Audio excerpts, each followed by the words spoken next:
All right, so what I'm going to talk about today, we're going to get into our welcome call scorecards. Some of you guys were on this the call the other day, but I'm going to get a lot more granular with this and tell you exactly our exact script for it, how we go about asking these questions and the value of each of these questions. All right, so I'm going to drop this in the chat right now. All right, and then if we have enough time today, we might even do some role play with this as well. So if anybody's feeling brave. All right. So that is in the chat now. Everybody can bring it up if they want. And then what I advise everybody to do is make a copy of this. So that way we're not all changing the same thing, but I'll share my screen as well and go through this, this with you guys. Okay. So my sales process my sales system that we use is uses an acronym called CLOSER. This is adapted from Alex Hormozy. If you guys don't know who that is, highly recommend watching his YouTube videos. He gives away all of this for free. Super awesome sales trainer. And so the CLOSER formula, I'll list out in the chat for you guys. All right, so the CLOSER formula, C is for clarify the problem. L is for label the problem. O is for addressing old objections, such as bad previous experiences or bad judgments of roofers, etc. S is sell the dream. E is explain away objections, and R is to reinforce the decision. So this is my entire sales system, entire sales process. But each part of my sales process is this same formula in a micro sense. All right.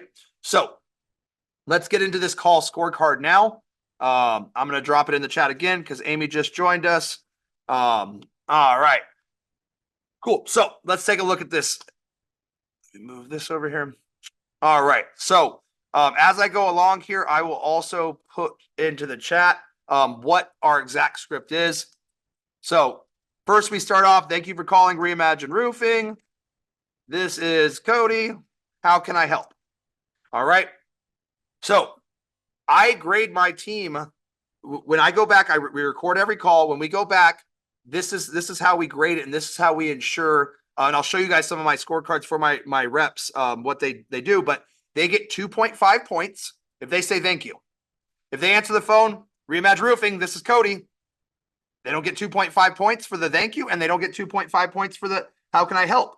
But when the first impression is so valuable.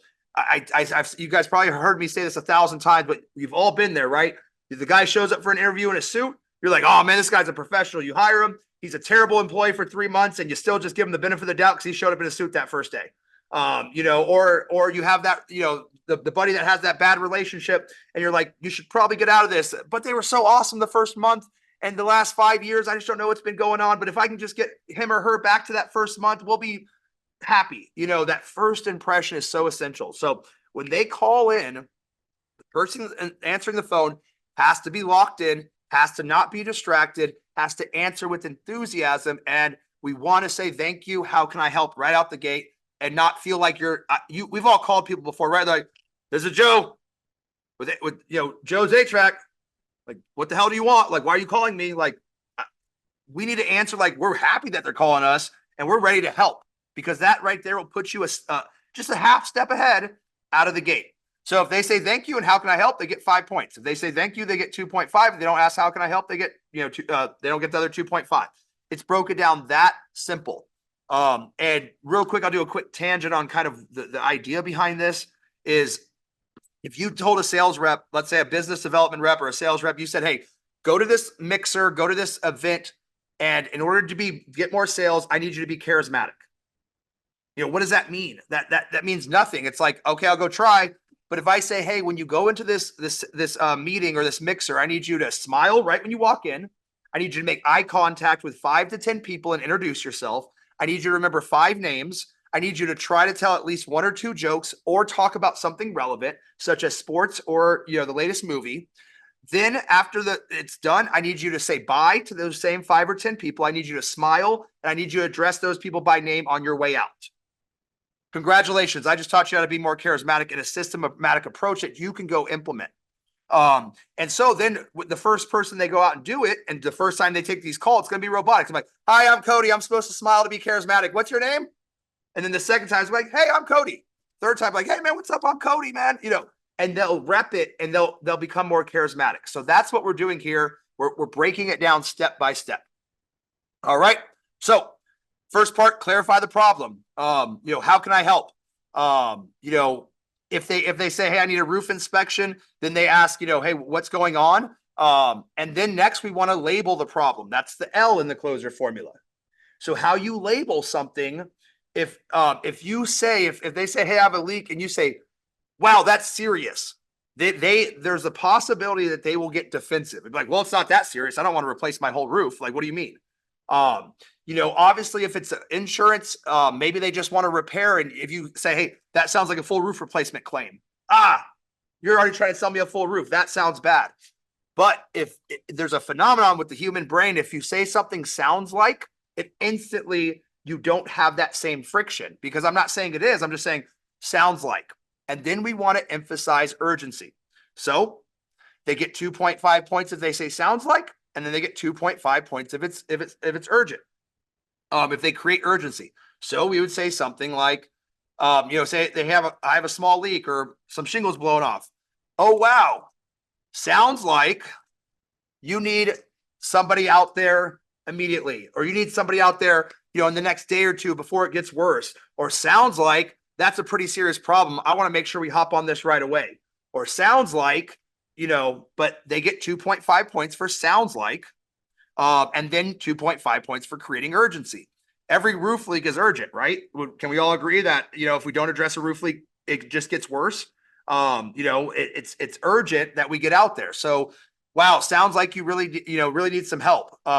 Or my roof is 20 years old. Oh, wow, sounds like we need to get out there before you have a roof leak. It doesn't matter what it is. Sounds like we need to get out there ASAP. And then the person like, oh yeah, you're right. Actually, it does. Yeah, I didn't even think about that. It does. You're right. It does sound like it's kind of urgent, huh? Good thing you guys can come out here tomorrow or the next day.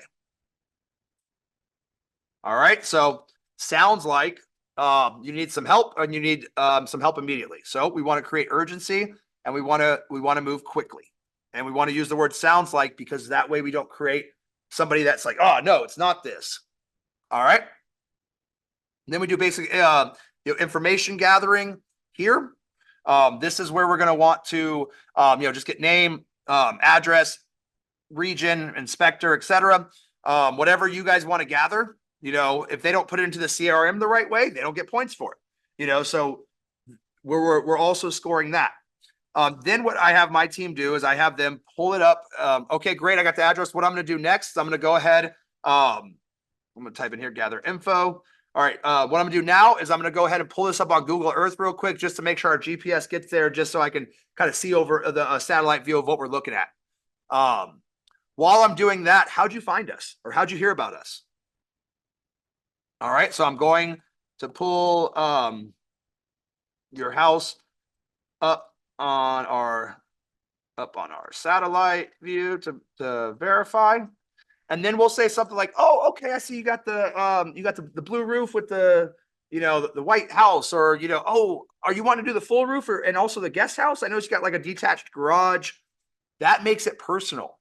Now they're like, oh yeah, that detached garage I just built 10 years ago. So but now you're at their house with them, because we're looking at it on Google Earth. And so the key to this initial call, and what we're driving, the lever we're pulling, remember those key KPIs, is this is going to pull the lever of set percentage, of demo percentage, of getting to that next step. This, even if this is an outbound call, this would be the same outbound. If they submit a lead into, on your website, I would have the same scorecard. Just I would change the intro, but still be, hey, thanks for reaching out to Reimagine. We got your submission on, our website. How can I help? Oh, sounds like you're still into the same thing, whether it's an inbound call, an outbound call. But by pulling them up on Google Earth, we make it real.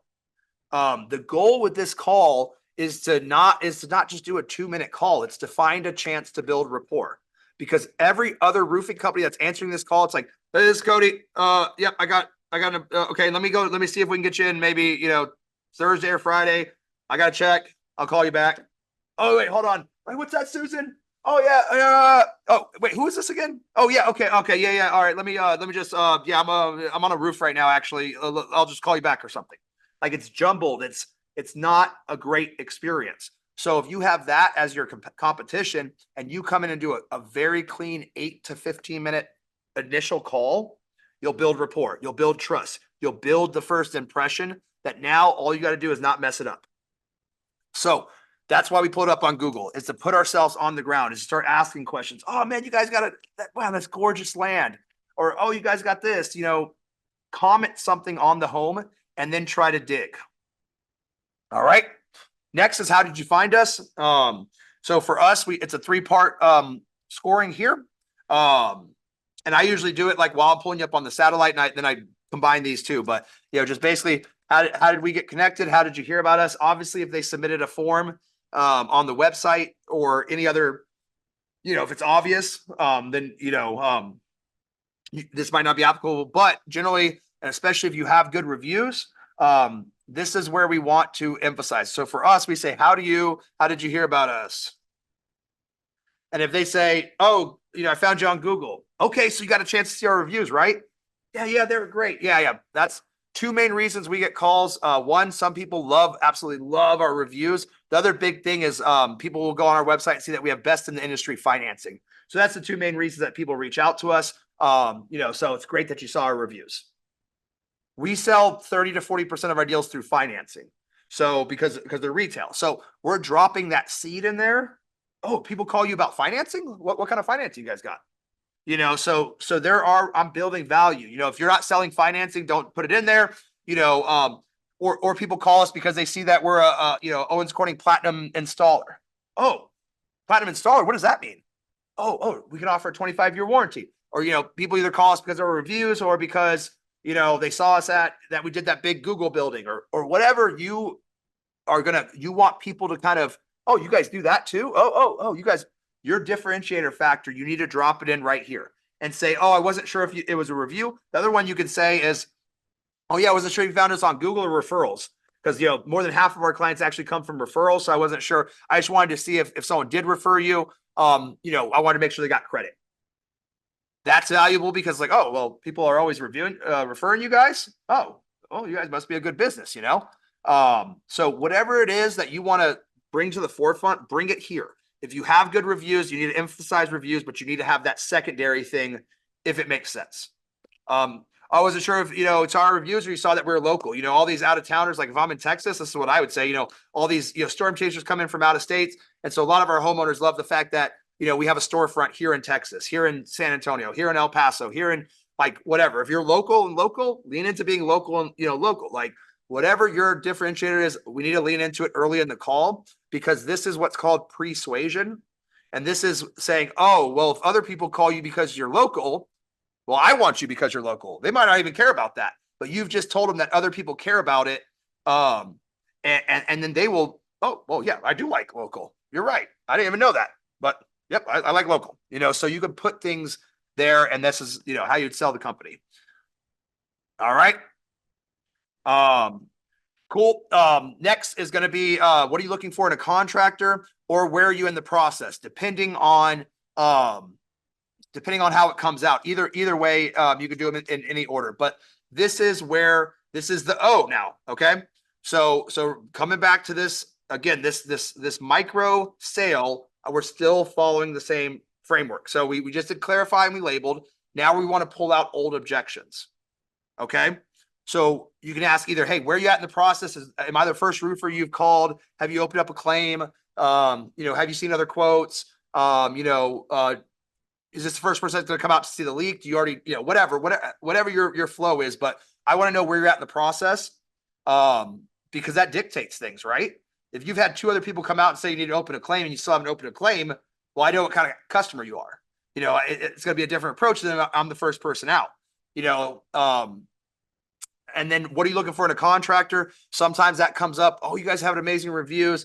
Yeah. People love that we do this, and that we do fast, that we have great prices, and that, we always stand behind our work. Is that something that's important to you, or what are you looking for in a contractor? What's important to you in a contractor?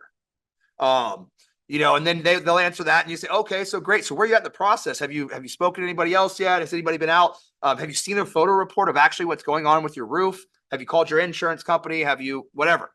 But what are you looking at for a contractor? And then for like my team, they get 2.5 points for asking, and then 2.5 points for putting it in the update in the CRM.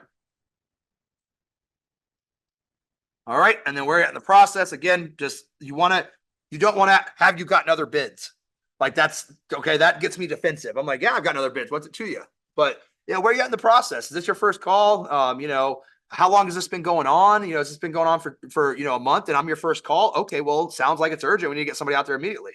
And so this is a good opportunity to kind of have some conversations. Oh, I've already had 3 other people out. Okay, great. Well, what didn't you like in them? Why didn't you, you've had 3. Why didn't you move forward with one of those 3? Oh, well, they all showed up late. They all did this. Okay, so it sounds like you're looking for a contractor, somebody that can show up on time, right? Yes. Okay, awesome. So again, it's these old objections. It's like, pull out the old stuff. The last guy called, he was from Oklahoma and, we're in San Antonio or we're in, Austin. Okay, great. So it sounds like you're looking for someone that's local, right? Great. That's us. I've been here 30 years. My dad started this, with family owned, whatever, whatever you're going to build up, like find that opportunity to build it up. And this is where we find it. Okay. Next is what is your timeline? That kind of flows right in with where you're at in the process. Like, okay, it's been going on for a day. Okay. So what is your timeline on this project? And I like to ask it in a way that makes them be the one that makes it urgent. So like what we've been asking all, this year and still now is I say, so what's your timeline on this project? Is this something you want to get taken care of soon? Or is this more like a springtime project? And they're always like, oh, no. I definitely want to get it taken care of soon. Okay, awesome. Because remember in sales, anything you say is opinion. Anything they say is fact. And if I say, hey, don't you want to get it done immediately? Again, that's a chance for me to get defensive because now you're asking me to spend money. And like anytime someone has to go spend money, they get tight. We've all seen it, right? It's like right as they're about to sign, it's like, so anytime they feel like they're going to spend money, they can possibly get tight. So if instead they can say, yeah, I need to get this done or I need this to get taken care of immediately. That's great. They've created the urgency. Oh, wow. Yeah. Okay. You want to get it taken care of immediately? Let me see if I can't get someone out tomorrow. If not tomorrow, then definitely Friday. Because now you've asked it to be urgent, and now I'm meeting your urgency. Now I'm doing you a favor. But if it's a springtime project, okay, great. I'll have somebody out there in, next week or 2 weeks or, whatever. But when you put that thing out there that I don't think anybody ever calls. I don't know if anybody's ever called in saying, hey, yeah, I want to get my roof replaced in the spring. Maybe if some of you guys that live in colder areas, like in Arizona, we don't have winter, we don't have spring. So it's like, my roof's leaking now. Why would I want to wait to the spring? So I already know they're going to say no. Use that to kind of get them to commit to, I need to do this, today.